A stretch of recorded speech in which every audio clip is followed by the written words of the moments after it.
Hello Andy, myself Dr. Amulya, working as a fertility consultant at Tree Fertility, Himayatnagar branch. So, ఇవాళ మనం advanced topic in IVF series లో మనకి endometrial receptivity analysis R SA గురించి ఇవాళ discuss చేద్దాం. So ERA అంటే endometrial receptivity analysis.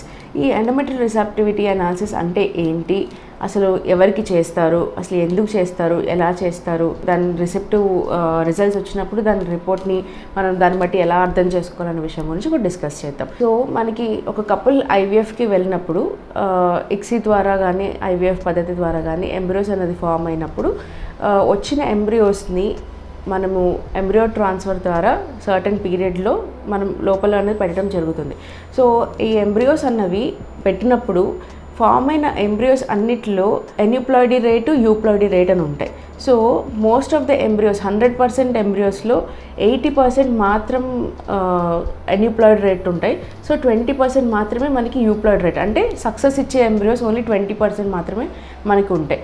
So ఇవన్నీ factors పక్కన పెట్టుకొని, సో ఈ ఫ్యాక్టర్స్ ఈ ఎంబ్రియోస్ ఇంప్లాంట్ అవ్వడానికి మనం యూట్రస్ లోపల ట్రాన్స్ఫర్ చేసినప్పుడు అవి ఇంప్లాంట్ అవ్వకపోతే, సో అలాగా మోర్ దెన్ 3 ఐవీఎఫ్ సైకిల్స్లో ఒక కపుల్, ఒక ఇన్ఫర్టైల్ కపుల్ ఒక more than 5 good quality blastocyst కానీ గుడ్ క్వాలిటీ ఎంబ్రియోస్ కానీ ట్రాన్స్ఫర్ చేయించుకొని అది ఫెయిల్ అయితే దాన్ని రికరెంట్ ఇంప్లాంటేషన్ ఫెయిల్యూర్ అంటారు. రికరెంట్ ఇంప్లాంటేషన్ ఫెయిల్యూర్లో వేరే రీజన్స్ అన్నీ చూసుకున్నప్పుడు, అంటే ఇక్కడ మనకి బేసిక్ ఇంపార్టెంట్ థింగ్ ఏంటి, సో రికరెంట్ ఇంప్లాంటేషన్ ఫెయిల్యూర్లో గుడ్ క్వాలిటీ ఎంబ్రియోస్ పెడుతున్నాం, అదర్ ఇష్యూస్ అన్నీ ఏమీ లేవు అని నిర్ధారణ అయినప్పుడు మనం ఎండోమెట్రియం ఇస్ ద రీజన్ అనుకున్నప్పుడు మనకు ఎండోమెట్రియల్ రిసెప్టివిటీ ఎస్ఏ అనేది చేయడం జరుగుతుంది. సో వాట్ ఈజ్ ఈఆర్ఏ అంటే, ఎండోమెట్రియల్ రిసెప్టివిటీ అంటే ఏంటో ఫస్ట్ గురించి డిస్కస్ చేద్దామండి.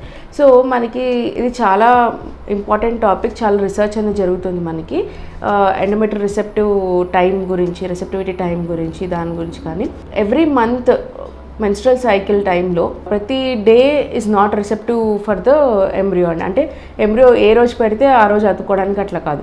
So embryo receptivity only certain పీరియడే ఉంటుంది. సో అంటే ఆ టైం, స్పెసిఫిక్ టైం వచ్చేసి ఓవులేషన్, అంటే ఎగ్ అనేది రిలీజ్ అయిన తర్వాత 2nd డే నుంచి 6th డే లోపల మనకి మ్యాక్సిమం ఫర్టైల్ టైం అనమాట. అంటే ఆ టైంలో బాగా ఎండోమెట్రియల్ రిసెప్టివిటీ చాలా బాగుంటుంది. అంటే ఆ టైంలో బేబీ అన్నది అతుక్కోవడానికి ఎండోమెట్రియం చాలా రెడీగా ఉంటుంది. సో మనకి ఈ ఓవులేషన్ నుంచి 2 days to 6 days లోపల మనకి ఇంప్లాంటేషన్ విండో అంటారు. అంటే ఈ ఇంప్లాంటేషన్ విండోలో మనకి ఎండోమెట్రియల్ రిసెప్టివిటీ అనేది హైగా ఉంటుంది. అంటే మనం ఎంబ్రియోస్ పెట్టినప్పుడు అతుక్కునే ఛాన్సెస్, బేబీ వెళ్ళి అతుక్కునే ఛాన్సెస్ గర్భసంచి లోపల చాలా హైగా ఉంటాయి.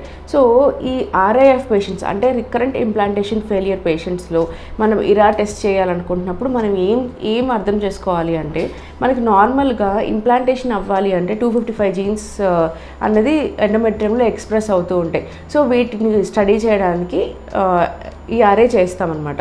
సో ఈ ఈఆర్ఏ వల్ల మనకి ఏం తెలుస్తుంది అంటే, ఎండోమెట్రియం అన్నది రిసెప్టివ్ ఉందా, అంటే యాక్సెప్ట్ చేసే కెపాసిటీ దానికి ఆ టైంకి ఉందా, లేదా ప్రీ రిసెప్టివ్ ఉందా, అంటే అది ఇంకా ఆ పీరియడ్ రాలేదా, లేకపోతే పోస్ట్ రిసెప్టివ్, అంటే ఆ పీరియడ్ ఆ ఇంప్లాంటేషన్ విండో క్రాస్ అయిపోయి ఆల్రెడీ ఉందా అనే విషయం తెలుసుకోవడానికి ఈఆర్ఏ అన్నది టెస్ట్ చేయడం జరుగుతుంది.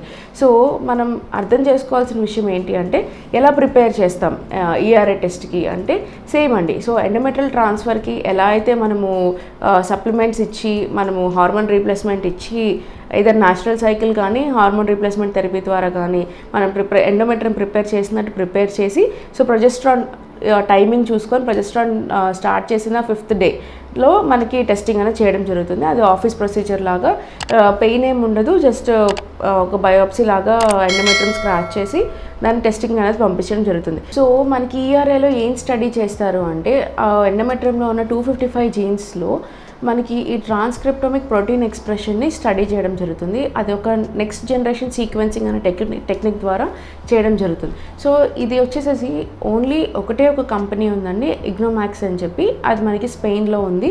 ఆ స్పెయిన్లో ఉన్న కంపెనీ వాళ్ళు రీసెర్చ్ చేసి పేటెంట్ చేశారు కాబట్టి వాళ్ళు మాత్రమే మనకి ఈఆర్ఏ టెస్ట్ అనేది చేయడం జరుగుతుంది. సో మనకి శాంపిల్ పంపించాక రిజల్ట్ అనేది ఎలా వస్తుంది అని దాని గురించి అనుకున్నప్పుడు 3 types ఆఫ్ రిపోర్ట్స్ ఉంటాయి. ఎండోమెట్రియం రిసెప్టివ్ ఉందా, ఎండోమెట్రియం ప్రీ రిసెప్టివ్ ఉందా, ఎండోమెట్రియం పోస్ట్ రిసెప్టివ్ ఉందా. రిసెప్టివ్ అంటే మనము ఎండోమెట్రియం శాంపిల్ పంపించిన టైంకి ఎండోమెట్రియం ఇంప్లాంటేషన్ విండో ప్రాపర్గా ఉంది.